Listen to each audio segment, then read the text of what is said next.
श्री स्वामी समर्थ. नमस्कार स्वामी भक्त हो. स्वागत आहे तुमचे आजच्या नवीन व्हिडिओमध्ये. भगवंत ठरशील. आज हा व्हिडिओ शेवटपर्यंत ऐकशील. स्वामी म्हणतात, आळसावर मात करण्यासाठी सर्वप्रथम आपल्या मनात कर्तव्याची भावना जागृत करायला हवी. आपण कोणतेही कार्य करताना हे समजून करावं की हे कार्य इतरांसाठी किंवा स्वतःच्या विकासासाठी आवश्यक आहे. हे कर्तव्य म्हणून स्वीकारलं तर आळस हळूहळू कमी होतो. नकारात्मक विचार टाळण्यासाठी मनाचं सतत निरीक्षण करणे आवश्यक आहे. मनाचं योग्य मार्गाने पालन केल्यास आपण आपल्या जीवनात सकारात्मकता आणू शकतो. जेव्हा नकारात्मक विचार येतात तेव्हा त्यांना थांबवा आणि त्यांच्या जागी सकारात्मक विचार आणण्याचा प्रयत्न करा. मनावर नियंत्रण ठेवणे म्हणजेच जीवनात शांती मिळवण्याचा खरा मार्ग आहे. स्वामी सांगतात, तणावाच्या क्षणी संयम राखणे म्हणजे त्या भावनेला त्याच्या काळानुसार येऊ आणि जाऊ देणे. ज्या प्रकारे उष्णता आणि थंडी येते आणि जाते, तसंच तणावही येईल आणि निघून जाईल. म्हणून त्याचा सामना शांतपणे आणि संयमाने करावा. स्वामी सांगतात, जीवनातल्या समस्यांवर मात करण्यासाठी कर्तव्य पालन हे एक महत्त्वाचं साधन आहे. प्रत्येक कार्य, मोठं किंवा लहान, आपल्या कर्तव्याचा एक भाग आहे. जेव्हा आपण आपल्या कर्तव्याला महत्त्व देतो तेव्हा आपल्याला आंतरिक शांती आणि आत्मविश्वास मिळतो, जो आपल्या जीवनाच्या प्रत्येक पायरीवर आपल्याला मदत करतो. आपलं कर्तव्य पार पाडल्यावर आपल्याला अनुभवलेल्या आनंदाचा अनुभव घेऊ शकता, कारण कर्तव्य निभावल्यानंतर आपल्याला त्यांच्या परिणामांची चिंता नाहीशी होते आणि आपण आपल्या मार्गावर ठामपणे चालू शकतो. स्वामी सांगतात, जो मनुष्य निस्वार्थपणे आपलं कर्तव्य करतो त्याला जीवनात यश, समाधान आणि शांती मिळते. कारण कर्तव्य निभावणं म्हणजे आपल्या जबाबदाऱ्या पूर्ण करणं आणि त्यातूनच जीवनाचा खरा आनंद मिळतो. कर्तव्य केल्याने मनुष्याच्या जीवनाला स्थिरता येते आणि तो बाह्य परिस्थितींनी विचलित न होता आपल्या मार्गावर ठामपणे चालू शकतो. आपण कितीही प्रयत्न केले तरी प्रत्येक गोष्ट आपल्या मनासारखी होणार नाही. पण जेव्हा आपण कर्मयोग स्वीकारतो तेव्हा त्या प्रयत्नांचा प्रवास देखील आनंददायक होतो. फळाच्या विचारात अडकण्याऐवजी कर्मावर लक्ष केंद्रित केलं की जीवनात आपल्याला जास्त शांतता आणि समाधान मिळतं. कर्मयोग हा जीवनाचा सार आहे. तुम्ही जे काही काम करत आहात ते पूर्ण समर्पणाने करा, पण त्याचं फळ आपल्या हातात नाही हे लक्षात ठेवा. फळाची अपेक्षा करत बसण्यापेक्षा कामाच्या प्रक्रियेत मन लावा, कारण कर्म करत राहणं हेच आपलं खरं कर्तव्य आहे. यश आणि अपयश या गोष्टी आपल्यावर अवलंबून नाहीत. आपण जे काही करू ते निस्वार्थपणे स्वार्थ, अहंकार आणि मोह सोडून करावं. स्वामी म्हणतात, शरीराचं मरण अटळ आहे, पण आत्मा कायमचा असतो. हे जाणल्याने आपण मृत्यूची भीती कमी करू शकतो. मृत्यू हा फक्त शरीराचा अंत आहे, आत्म्याचा नाही.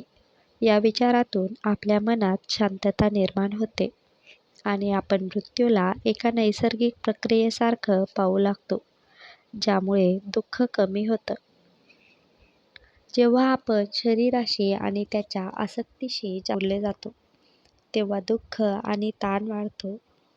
शरीर हे तात्पुरतं आहे, त्यामुळे यावर आधारित असलेल्या गोष्टी जसं की संपत्ती, प्रसिद्धी किंवा सौंदर्य या क्षणिक असतात. जर आपण आत्म्याच्या अमरत्वाला महत्त्व दिलं तर आपला दृष्टिकोन बदलतो. आपण जास्त संयमाने आणि शांततेने जीवनातील परिस्थितींचा सामना करू शकतो. शरीर नाशिवंत असून ते काही काळापुरते आहे, पण आत्मा कधीच नाश पावत नाही. आत्म्याच्या अमरत्वाच्या या तत्त्वज्ञानातून आपल्या जीवनाकडे एक वेगळा दृष्टिकोन मिळतो, ज्यामुळे आपण क्षणिक दुःखांवर मात करू शकतो. जीवनात सुख आणि दुःख, यश आणि अपयश, लाभ आणि हानी हे अपरिहार्य आहेत. परंतु जो माणूस या दोन्ही स्थितींमध्ये समान दृष्टिकोन राखतो तोच खऱ्या शांततेचा अनुभव घेऊ शकतो. जीवनातील प्रत्येक घटनेत भावनेचा अतिरेक टाळला पाहिजे. जो मनुष्य सुख-दुःख समाज मानतो व तो त्यांनी विचलित होत नाही, म्हणजे जो दोन्ही अवस्थांमध्ये स्थिर असतो तो मोक्षाला योग्य असतो. तो खऱ्या अर्थाने शांती प्राप्त करतो. जेव्हा आपण दुःखाने खचून जातो किंवा सुखाने उन्मत्त होतो, तेव्हा आपलं निर्णय घेण्याचं सामर्थ्य कमी होतं. परंतु जर आपण घटनांवर शांतपणे प्रतिक्रिया दिली, तर आपण मानसिक स्थिरता आणि आत्मविश्वास टिकवू शकतो. यामुळेच आपण प्रत्येक समस्येवर योग्य उत्तर शोधण्यास सक्षम होतो आणि आयुष्याच्या प्रत्येक टप्प्यावर योग्य निर्णय घेऊ शकतो. जर आपण आपल्या विचारांवर आणि मनावर नियंत्रण ठेवून स्वतःवर विश्वास ठेवू शकलो, तर कोणतीही अडचण आपल्या मार्गात अडथळा आणू शकत नाही. आत्मविश्वास हा यशाचा खरा पाया आहे. तुम्ही जे कराल त्यात संपूर्ण विश्वास ठेवा, कारण आत्मविश्वासाशिवाय कोणतेही काम योग्य प्रकारे पार पडत नाही. यशाच्या मार्गावरचं पहिलं पाऊल नेहमीच स्वतःवर विश्वास ठेवणे असते. आपण जर आपल्या मनावर विजय मिळवू शकतो, तर आपण आपला मित्र बनतो आणि जर ते नियंत्रणात नसले, तर ते आपला शत्रू ठरतो. व्यक्तीच्या आनंदाचे आणि दुःखाचे क्षण हे तात्पुरते असतात, ते क्षणिक असतात. जीवनातील संकटे येत असतात, परंतु जर आपण त्या संकटाच्या प्रसंगी शांत राहू शकलो, तर त्या घटनांचा आपल्यावर प्रभाव कमी होतो. संकटांमध्ये मनाची शांतता साधल्यास आपला आत्मविश्वास पुन्हा उभा राहतो. मन शांत ठेवलं की आपण समस्यांवर योग्य विचार करू शकतो, तसेच त्यावर उपाय शोधण्यास सक्षम होतो. यामुळे आपल्याला नवीन दृष्टिकोन आणि निर्णय घेण्याची क्षमता प्राप्त होते. जन्म-मृत्यू ही चक्राची एकच अवस्था आहे. जीवनातील आव्हाने, अपयश किंवा संकट हे सर्व फक्त तात्पुरते आहे. आपल्याला संकटांचं स्वागत धैर्याने करायला हवे, कारण आपला आत्मा अमर आहे. कठीण प्रसंगांमध्ये स्वतःला कमजोर समजू नका, कारण प्रत्येक अनुभव तुम्हाला अधिक मजबूत बनवतो. जेव्हा तुम्ही अमरत्वाची जाणीव ठेवता, तेव्हा कोणतीही भीती तुमच्यावर विजय मिळवू शकत नाही. तुमचा अधिकार केवळ कर्मावर आहे, पण त्या कर्माच्या फळावर नाही.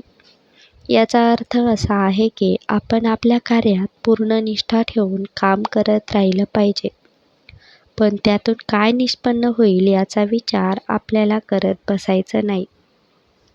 जीवनामध्ये बरेचदा आपण यशस्वी होण्याच्या किंवा अपयशाच्या विचारात अडकून जातो आणि त्यामुळे आपले कामसुद्धा प्रभावी होत नाही. पण स्वामी आपल्याला शिकवतात की तुमच्या मेहनतीचा नेहमी सन्मान होईल, जरी त्या प्रयत्नांचा परिणाम त्वरित दिसत नसेल तरी. कर्मावर ध्यान केंद्रित करा, कारण त्यातच तुमचं भविष्य लपलेलं आहे.